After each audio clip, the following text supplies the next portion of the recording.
Tema do dia. Meu caro Everton Maia, os institutos de pesquisa prognosticaram resultados certos para as eleições de presidente da República, acertaram nos dois candidatos que vão para o segundo turno em 28 de outubro, que são o Jair Bolsonaro do PSL e Fernando Haddad do PT, mas nas sucessões estaduais, meu amigo, aconteceram fatos imprevisíveis. E também para os parlamentos também foram eleitas pessoas que não eram vistas como candidatas e outras tidas como francas favoritas não se elegeram. Exatamente, né? A diferença surpreendente é o que aconteceu com o Instituto de Pesquisa. Da pesquisa antes do dia da eleição e até da boca de urna foi uma diferença muito grande, né? Tanto para governador quanto para Senado, em diversas federações, né? E um expert da análise de pesquisas, um estudioso das pesquisas eleitorais, do comportamento político do país, é o nosso caríssimo amigo Antônio Marcelo Jackson, cientista político, professor do Departamento de Educação e Tecnologias da Universidade Federal de Ouro Preto, em Minas Gerais, já na linha para conversar conosco sobre o resultado das eleições do primeiro turno e sobre esta atuação dos institutos de pesquisa. Boa tarde, caríssimo Antônio Marcelo Jackson, como é que está o amigo? Boa tarde, Arnaldo, boa tarde, Everton, boa tarde a todos os ouvintes. Mas, meu amigo, como é que você viu o resultado do primeiro turno e o que aconteceu neste país que os institutos de pesquisa, como sempre, acabam prognosticando resultados que não acabam correspondendo à realidade. Se corresponderam para o pleito presidencial, não corresponderam para os parlamentos federal e estaduais e distrital, no caso de Brasília, e não corresponderam para as sucessões dos governadores. O interessante, Arnaldo, e todos os ouvintes da Rádio Sputnik, Everton, todos os amigos, é que alguns aspectos os institutos acertaram. Então, quando eles disseram, olha, o segundo turno na eleição presidencial será Jair Bolsonaro e Fernando Haddad. Ok. Agora, os índices foram completamente errados, né? Sejamos sinceros. O do Haddad até erraram um pouco, agora do Bolsonaro erraram muito. No caso da questão estadual, o que assustou, não apenas no caso do Rio de Janeiro, que foi um dos exemplos mais grotescos que se conhece, mas também no caso, por exemplo, a senador, né? Eu vim acompanhando, né, até pela profissão, todos os índices de pesquisa nessas últimas semanas, nesses últimos dias, e algumas vezes eu comentava até com pessoas próximas, eu falava, poxa, esses caciques aqui para o Senado vão se reeleger, por exemplo, todos estavam liderando as pesquisas, o Cássio Cunha Lima na Paraíba, o Magno Malta no Espírito Santo, o próprio César Maia, ainda que não fosse senador, mas... Era dado como eleito. Exato, era prática, a briga estava na segunda vaga, né? Quer dizer, ele não tinha, estava tranquilíssimo. Então, é uma coisa assim que assusta, porque porque vamos considerar que todos os institutos trabalham de forma séria, e é claro, e eu quero acreditar nisso, tá? Ainda que já tenhamos conversado na semana passada, o que pode ser discutido é metodologia, ok, tá? Então, se eu resolvo eliminar um grupo da pesquisa, eu como instituto tenho todo o direito de fazer isso, porque eu não posso fazer no meio do jogo, né? Como o Ibope fez, por exemplo, na semana passada. Agora, a grande questão é que realmente os erros foram muito grandes, né? Então, isso eu confesso, eu também adoraria perguntar às pessoas desses institutos, bom, o que aconteceu? Quer dizer, por que vocês erraram tanto, né? Ou os eleitores estão brincando com os institutos, que também não estranharia, com toda a franqueza, ainda que teria que ser um ato de combinação de todas as pessoas na rua, né? Até porque as pesquisas são aleatórias. Eu tenho uma curiosidade sobre o seguinte fato. 147 milhões de eleitores formam o colégio eleitoral do país, segundo o Tribunal Superior Eleitoral. Institutos de pesquisa trabalham com 2.000 entrevistas em média, um pouco mais, mas nunca um contingente inferior a 2.000. 2.000 eleitores pesquisados, consultados, refletem a tendência de opinião de 147 milhões de eleitores? Olha, Arnaldo, isso aí, eu não sou estatístico, então, quer dizer, qualquer comentário que eu faço é como historiador e cientista político, que são as minhas formações. Mas eu já tive chance de conversar com alguns estatísticos ou pesquisadores nesse sentido, e eles juntam de pés juntos e me apresentam a fórmula mágica que essas equações funcionam, tá? Ou seja, eu posso pegar apenas uma amostra de 2, 3 mil pessoas, que essa amostra sirva para 100 milhões de pessoas. A grande questão é que a crítica que eu faço a essas pesquisas é que é a seguinte: eles têm como é que eu vou dizer, um menir, né, um cardápio previamente definido do que seja o eleitor e quais sejam os interesses do eleitor. Então, por exemplo, se você pensa numa sociedade que seja muito técnica, muito afoita à questão econômica, ou entenda perfeitamente as relações de espaço público e espaço privado, eu acho que essas metodologias podem funcionar muito bem, né? Agora, quando você pega uma sociedade como a brasileira, cujos valores, ou para usar uma linguagem dos estatísticos, tá, cujas variáveis, elas não são variáveis necessariamente econômicas, né?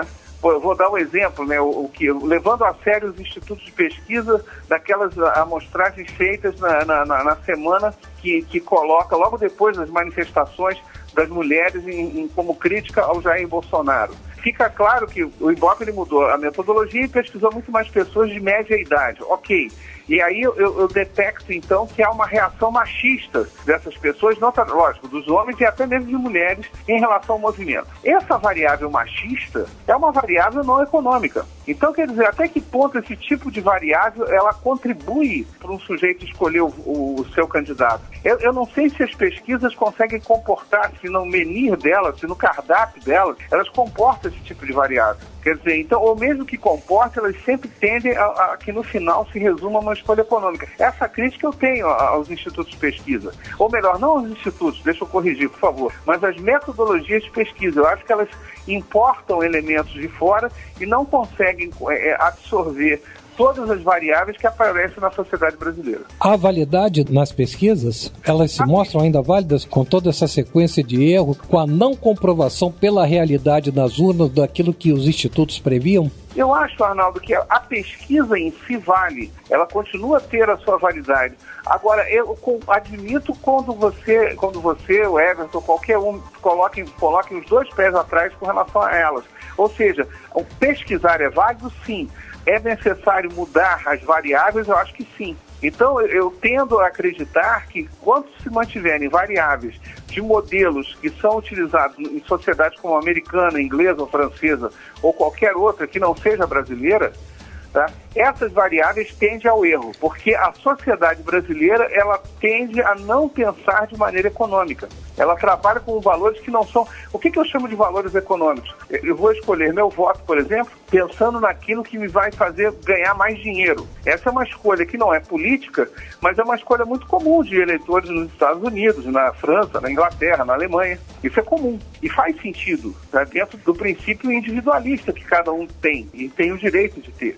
Aqui no Brasil, não. O sujeito pode chegar e falar, não, eu vou votar em fulano porque eu odeio cicrano. Eu vou votar em fulano porque ele é da mesma igreja que eu, professa a mesma fé que eu. Quer dizer, então são coisas assim que não são econômicas. Sim. Que não há ganho nenhum nesse negócio e que efetivamente quebram qualquer metodologia de pesquisa. Mas, por favor, Everton, você ia perguntar alguma coisa. Sim, eu queria fazer uma ressalva que, de fato, as pesquisas na última semana, né, antes da eleição, mostraram um resultado, principalmente no que tange aos estados, né, Minas Gerais e Rio de Janeiro, por exemplo, um cenário bem diferente do que foi tido com a apuração dos votos no último domingo. Mas as pesquisas de boca de urna, Antônio, já mostraram um cenário semelhante ao que nós obtivemos no final da apuração dos resultados. Aqui no Rio de Janeiro, por exemplo, a pesquisa de boca de urna que foi divulgada logo após o término, né, da votação, às 17 horas, aqui no Rio de Janeiro, já mostrava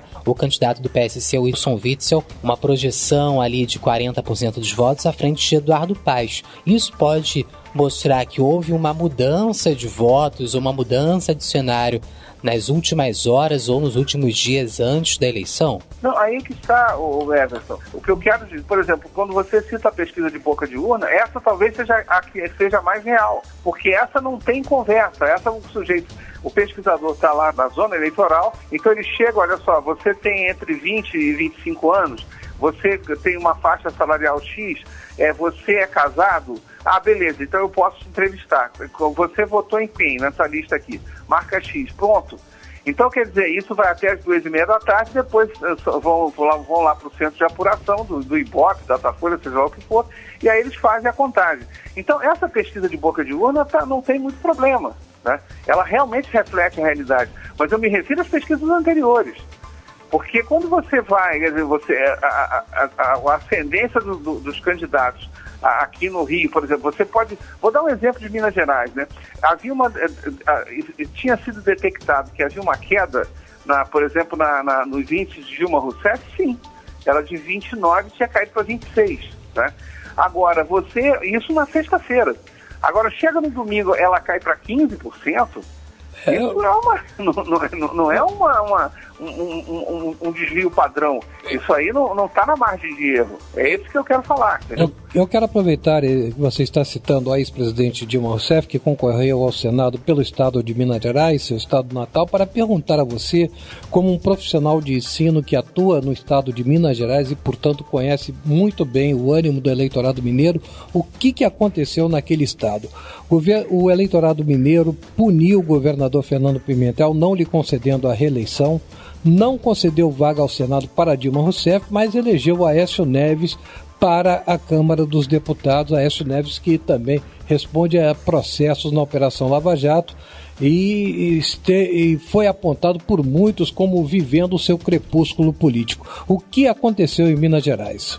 Olha, no caso específico do Fernando Pimentel, isso aí é dito no cotidiano das pessoas. O Pimentel, ele reproduziu governos anteriores, mesmo sendo ele do PT, entendeu? Então, quer dizer, a sociedade mineira, ela já estava cansada em vários aspectos, em certas fórmulas de administração, e que o Pimentel reproduziu. Então, o Pimentel, desde o início, ele estava abaixo, isso é fato, tá? Tanto que eu posso dizer que, no caso dos índices do Pimentel, foram até acertados nas pesquisas. Ele sempre estava entre 20% e 22%, chegou a 25%, se eu não me engano, em algum momento. Chegou a ser indicado para o segundo turno pelas pesquisas de Minas? Não, sim, mas o que ele não tinha era o candidato do Partido Novo, né? Sim. Que disparou ali e ele foi excluído do segundo turno. Quer dizer, por exemplo, esse é onde eu quero chegar. Quer dizer, quando você chega e fala o seguinte, no caso específico de Minas Gerais, aonde você tem, desde o início, uma questão que, como é que eu vou dizer, colocava que o Anastasia estaria no segundo turno, e talvez o Pimentel, ok, mas não havia detectado que o Zema, ele estaria disparando tanto assim, né? Até a pesquisa de sexta-feira, o Zema estava lá atrás, você está entendendo? O fim de semana mudou. Onde eu quero chegar é o seguinte, o índice do Pimentel foi acertado, ele fecha com 23,12%, estou com o índice aqui na minha frente, tá? E ele variou entre 20% e 25%. O tempo inteiro. Agora, o que não foi detectado foi esse crescimento absurdo do Zema, que termina com 42%. Então, repare, quando você me pergunta a respeito do Fernando Pimentel, eu digo, o eleitor mineiro, ele viu nele, no Fernando Pimentel, uma réplica de governos anteriores. A Dilma. É que o próprio Anastasia, como ex-governador de Minas, né, ele teve lá seu percentual e fechou com 29%, quer dizer, e os dois permitiram que um terceiro, que não estava no script, como diria o poema do Drummond, né, que não estava na história, ele aparecesse e acabasse terminando líder, né, do primeiro turno. Então, quer dizer, o eleitor mineiro, de certa maneira, ele pune o Pimentel, porque reproduziu governos anteriores, não beneficia tanto a Anastasia assim, ainda que o Anastasia, a tática dele foi fazer de tudo para se desvencilhar da figura do Aécio Neves, e o fez. O Aécio era proibido de frequentar o mesmo palanque do Anastasia, em Minas Gerais, isso foi real. Isso não é uma brincadeira. Então a Anastasia realmente teve essa preocupação. Então, quer dizer, o eleitor mineiro pensou nisso. E aí, o Arnaldo, quanto à pergunta que você me fez em relação à eleição do Aécio, o Aécio teve um pouco mais de 100 mil votos. Em se tratando de Minas Gerais, significa o seguinte, que ele não teve votos suficientes para se eleger. Ele teve que receber votos de outros candidatos e do partido político dele. Ele que esperava atingir por volta de 1 milhão de votos, né? Ser um dos mais votados. Nem de longe isso aconteceu. E a Dilma? Se você colocasse, por exemplo, se nós tivéssemos um voto distrital em Minas Gerais, e o voto lá em Minas, eu acho que para eleger um deputado federal, se a minha memória me traz, foi entre 150 ou 170 mil votos. Não me recordo agora direito, tá? Eu teria que pesquisar direito aqui os dados. O Aécio teve 106 mil. Eu sei que ele não teve votos suficientes para se eleger. Então, quer dizer, e a Dilma? É um caso bem concreto, né? A ex-presidente Dilma Rousseff, por que ela ficou de fora, na sua opinião? Olha, essa realmente é um mistério. porque, de novo, havia um eleitorado que a apoiava de certa maneira, né? E que indicava isso, e que no final das contas surpreendeu e deu-lhe apenas 15% dos votos. Então, quer dizer, você tem colocando nomes que não são de tanto destaque, assim, como foi o caso do Carlos Viana e do Rodrigo Pacheco, que foram eleitos lá, né? O que você pode colocar, aí sim, é que numa onda, mas que ora é autoritária, ora é conservadora, e aí eu vou, depois, se quiserem, eu faço a distinção entre os dois conceitos, que eu acho que a grande imprensa está fazendo uma confusão danada, está chamando tudo de conservador e não é. Exatamente. Tá? São duas coisas completamente diferentes. Nessa onda, aí a Dilma foi excluída, como foram excluídas várias outras pessoas. Tá? Quer dizer, então, vamos pensar, por exemplo, o caso do Suplicy em São Paulo. Sim. Ele tradicionalmente ele seria eleito, né?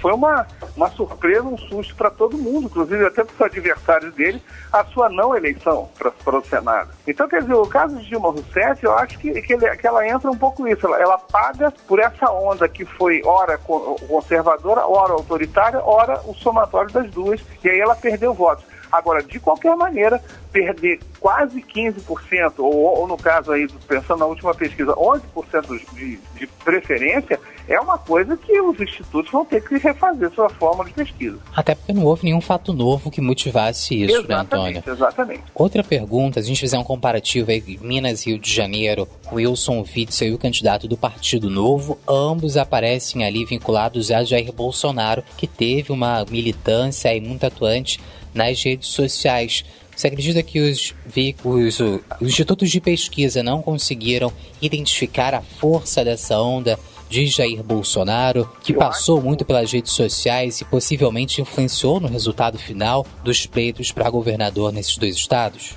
Eu acho, Everton, que todos nós vamos ter que repensar essa questão das redes sociais, tá? Isso aí todos nós, tá? Eu me incluo nesse negócio. Porque você, o que se colocava até então? Ora, num primeiro momento, as redes sociais servem, como o próprio nome diz, só para uma questão de contatos, uma coisa boba, tá? E aí você percebe que, como elas são redes sociais, elas são usadas geralmente para coisas mínimas em termos de texto, e isso é uma questão bastante séria. Eu me lembro que em outras entrevistas à Sputnik, eu já toquei nesse assunto, do problema do analfabetismo funcional, do problema do sujeito que lê até a terceira linha, mais do que isso ele não consegue ler, e as redes sociais, elas se prestam muito bem a esse serviço, né? Ele não lê, mas já compartilha, né? Exato, porque ele vê o título, né? Então, já é o suficiente para ele entender, é uma frase. Ele não vai além da terceira frase, não nos esqueçamos disso. Então, quer dizer, além de todos os problemas que foram abordados por mim, como o preconceito, ou não só por mim, né, com inúmeros pesquisadores que temos aqui, muito mais famosos do que eu, relativos ao racismo, relativos à misoginia, relativos a todo o preconceito que a sociedade brasileira tem. Então, quer dizer, esse tipo de seara que a rede social transita, ela funciona muito bem para isso. E, de fato, os institutos de pesquisa que não atentaram para esses detalhes, né? Vamos pensar, o senhor Bolsonaro, ele tinha 8 segundos, né, na televisão. E, curiosamente, isso é um outro dado bastante interessante também. Nas poucas vezes que ele foi a debate, todas as vezes que ele foi, ele perdeu votos. As pesquisas detectavam uma queda nele. Então, a importância ele não podia falar, né? Salvo, é claro, naquela zona de conforto absoluta dele, que é a rede social. E essa rede social se mostrou muito mais poderosa do que imaginavam. Agora, uma outra coisa, e isso talvez tenha contribuído, voltando à pergunta anterior em relação a Dilma Rousseff, quando você olha o quadro de deputados eleitos do PSL, que é o partido de Bolsonaro, e ele fez a segunda bancada, né, a primeira bancada do PT, do Partido dos Trabalhadores, essa bancada do PSL, ela é majoritariamente de Rio de Janeiro, São Paulo e Minas, com alguns deputados espalhados pelo resto do Brasil. Os maiores colégios eleitorais do país. Não, sim, Arnaldo, mas eu quero dizer o seguinte, essas redes sociais funcionaram então aqui, elas não funcionaram em outros lugares. Ou pelo menos não com tanta força, né? Exato, mas você teve outros candidatos de outros partidos sendo eleitos, entendeu? Então é interessante também a gente pensar nesse outro aspecto. Mesmo que se é para levar a sério a rede social, ela deveria funcionar então em todos os lugares, porque eles fizeram isso em todos os lugares. E, no entanto, isso não aconteceu. Ora, então, é uma outra pergunta a ser feita, e eu admito, eu não tenho resposta aqui nesse momento. Eu detecto que eles usaram as redes sociais detecto que boa parte, muito mais de 50% dos 52 deputados eleitos pelo PSL foram eleitos pelo Rio de Janeiro, São Paulo e Minas, onde a sociedade paulista tem um eleitor bem conservador, a sociedade fluminense do estado do Rio de Janeiro tem um eleitor muito autoritário, até mais do que conservador, e o mineiro também é um pouco conservador. Então, ok, então isso explica. Agora, e os outros, tá? Por que não fez tanto deputado no Sul? Por que não fez tanto deputado assim no Nordeste, ou no Centro-Oeste, então, que é um eleitor que tende a um certo autoritarismo também, ou mesmo conservadorismo? Então é uma pergunta curiosa para ser respondida, né, que vale a pena ser respondida. Quer dizer, o candidato principal teve voto, mas os deputados federais não. Antônio Marcelo Jackson, você acredita que pesquisa manipule vontade de eleitor? Não manipula, mas ela influencia sim, tá? Eu não vou dizer que não. Por isso, acho que nós já tivemos chance de conversar, não sei na semana passada, Arnaldo, mas o que acontece? Quando eu me lembro de ter sim citado isso na semana passada. Quando falamos em entrevistas, em pesquisas eleitorais, toda pesquisa ela é tendenciosa, não existe pesquisa imparcial. Por favor, isso aí, mas isso não é um pecado, isso aí não vou condenar as pesquisas por causa disso. É da natureza delas, não tem o que fazer, tá? Agora, o que você faz então? É manter então uma mesma metodologia. Agora, na medida em que você vai reproduzindo resultados, você pode influenciar? Isso pode acontecer. Há uma tendência, por exemplo, se um candidato ele já está atingindo aquele 50% mais uma pesquisa que seja divulgada nesse sentido estimula o eleitor que está interessado em não voltar mais na zona eleitoral, com toda certeza, né? Quer curtir a praia, quer ir no barzinho, quer fazer qualquer coisa, então ele vai e vota naquele candidato para que a eleição acabe. Isso aí até existe, isso é real, né? Agora, efetivamente, também qual é o grau de influência, aí é um caso a ser medido também, tá? Pode variar muito de eleição para eleição. Perfeito. E para a gente concluir, Antônio Marcelo, a abstenção de 20% nesta eleição, como é que você interpreta este desinteresse de 20% do eleitorado em comparecer às urnas? Bom, Arnaldo, eu acho que foi até menor do que a gente imaginava, porque foram 20% com mais 10% de brancos e nulos, né? Deu 30% de abstenções, brancos e nulos, se a minha memória não me trai. Em alguns lugares chegou a 40%. Se a gente pensar nas eleições de 2 anos atrás, das eleições municipais, esse índice superou os 50% em Rio, Minas, São Paulo. Quer dizer, então, o que existe aí é um fato, tá? E que talvez até explique, em parte, uma renovação ainda que aleatória da Câmara dos Deputados e do próprio Senado, é que a população brasileira, e aí ela não é muito diferente da população da Alemanha, da França, dos Estados Unidos, da Inglaterra, ela está um pouco cansada da classe política. Então, eu acho que isso, de certa maneira, até explica, né? Você teve nomes aí completamente desconhecidos sendo eleitos para a Câmara Federal, até mesmo para o Senado em alguns aspectos, e nomes clássicos, né, mais do que batidos, mais do que conhecidos, sendo devidamente excluídos, né? Como Romero Jucá, Cássio Cunha Lima, Magno Malta, o próprio Suplicy, Dilma Rousseff, Lindenberg. Quer dizer, então, Requião no Paraná, isso foi um outro escândalo também, um susto que vários tomaram, né? Então, quer dizer, você tem, e repare que o naipe ideológico foi bem diverso. Não foi só de esquerda que não foi eleito, foram de centro, foram de direita. Então, eu acho que esse percentual de brancos nas abstenções, eles indicam bastante isso. Fastia, né? Ou eu votei num candidato completamente alucinado, aleatório, ou eu simplesmente não votei, ou anulei meu voto, votei em branco. Eu acho que isso é que aconteceu, marcou bastante. E vale dizer, assumo inclusive o erro.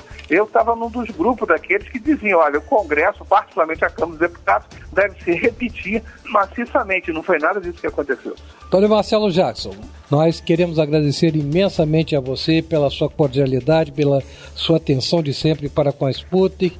Obrigado, Arnaldo. Obrigado, Éfeso, a todos os ouvintes da rádio. Boa tarde.